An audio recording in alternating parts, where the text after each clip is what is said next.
This is the kind of life we all wish for. Days that are filled with activities, family, and friends. Roger enjoys his workshop, especially on weekends. Marie likes to entertain friends at home. A day at the office keeps Angela busy. Jim's grandchild keeps him on the go. And Margaret and her husband have just started dancing lessons. But most of all, we hope we'll be healthy enough to enjoy all of these days. Having diabetes means you can still enjoy your favorite activities, but it will mean some adjustments in your life.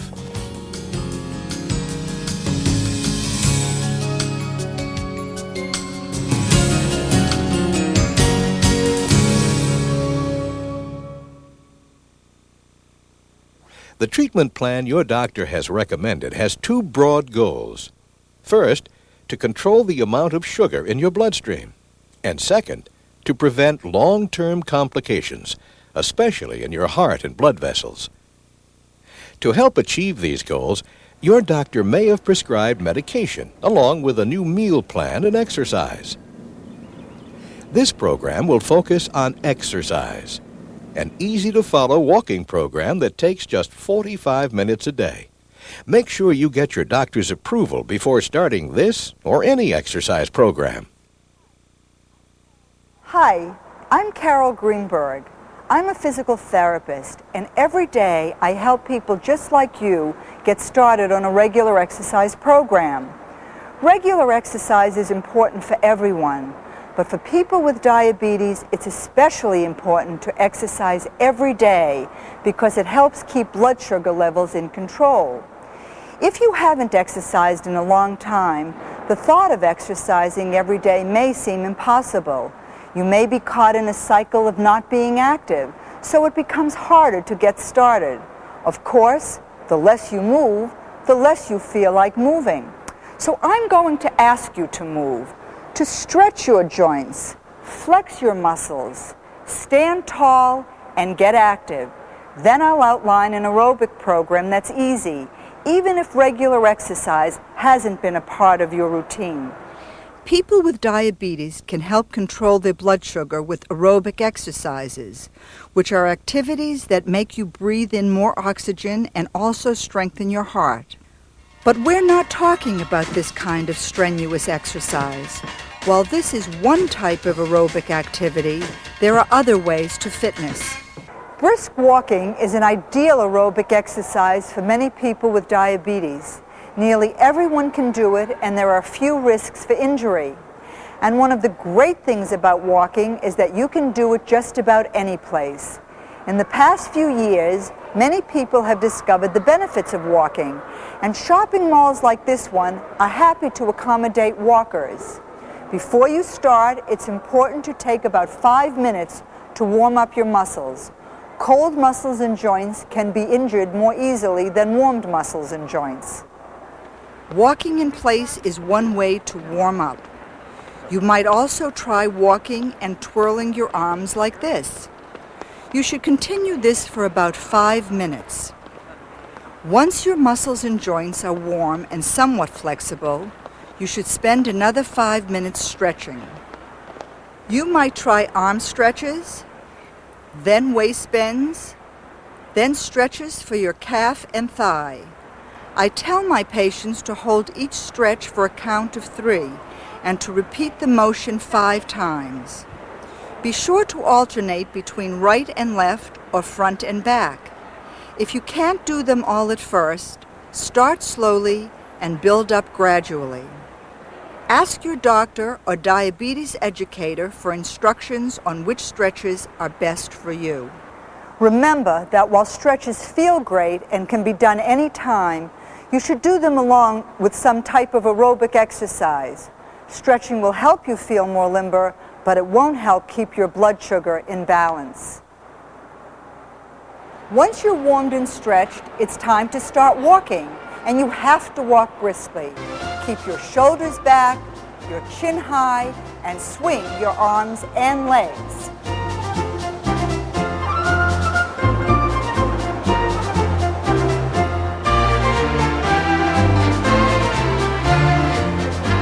should be walking fast enough so that you breathe more deeply and rapidly than normal. You should be able to carry on a short conversation while you walk, but if you can sing happy birthday, you're probably not walking fast enough.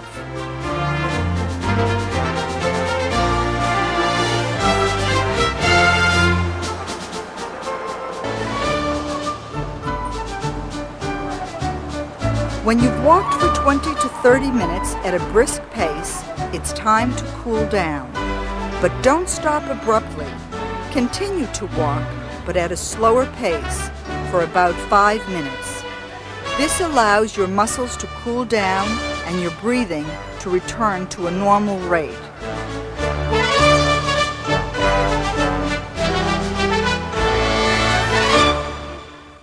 Walking is free and accessible to just about everyone. The only thing you might have to invest in is a good pair of walking shoes. As you know, foot care is especially important when you have diabetes. Look for shoes with durable and thick outer soles. If you have sturdy athletic shoes, they're probably fine for walking. But if you're shopping for new shoes, ask for walking shoes. They're designed to cushion the balls of your feet against the pressure of walking.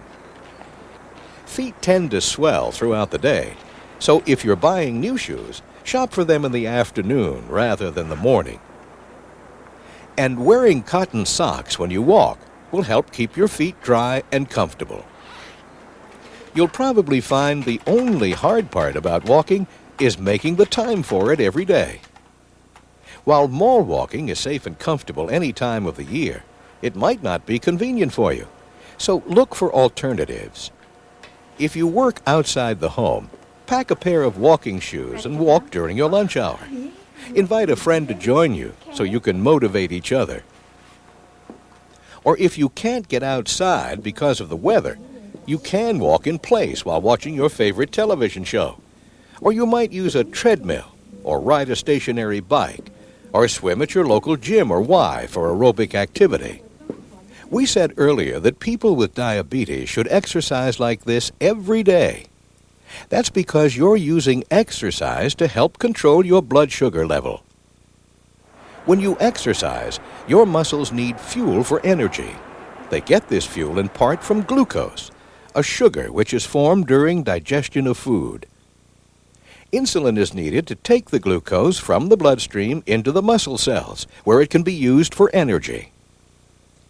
If you have diabetes, either your body doesn't make enough insulin, or the insulin doesn't work well enough to transport the glucose out of your bloodstream.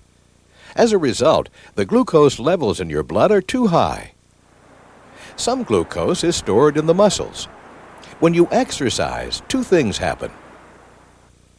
First, your body uses its store of available muscle glucose. When that is used up, your body uses additional glucose from the bloodstream. As a result, the glucose level, the blood sugar level, gradually declines. And second, aerobic exercise makes insulin work more efficiently. This allows the glucose to be transported from the bloodstream into the rest of your body's cells, where it is needed. Studies have shown that the effects of aerobic exercise on blood sugar levels can last up to 24 hours. That's why you should exercise every day. If you exercise only occasionally, your blood sugar level may be at appropriate levels one day, but high the next day. Exercising 3 times a week will help you lose weight and maintain cardiovascular function. But as we've noted, this might not be enough for consistent control of your blood sugar. It's also a good idea to exercise at the same time each day.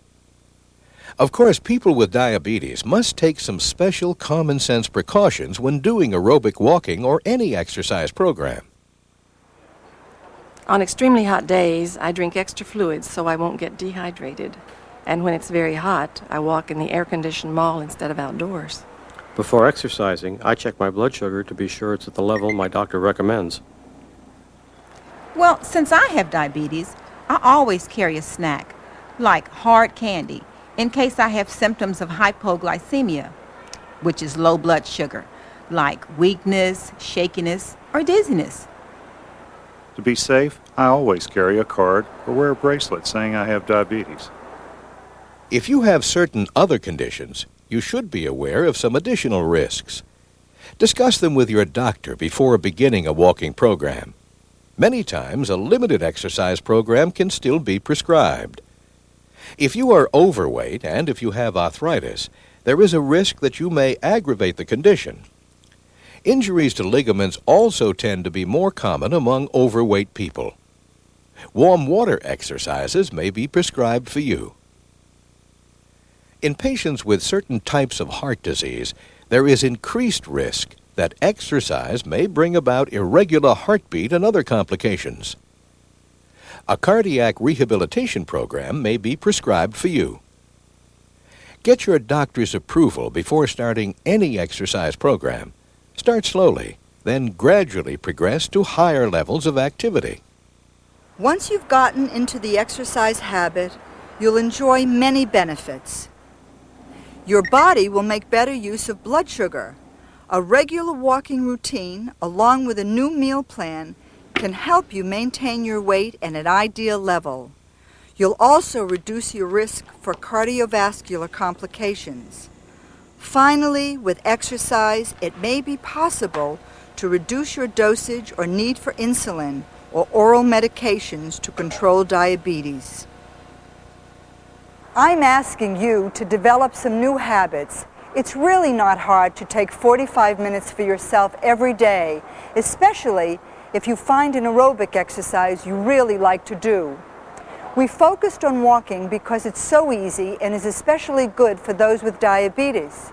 Find a friend to share the time, or just take the time for yourself. You'll find that you feel better and that you have more energy to enjoy the healthy and happy days ahead.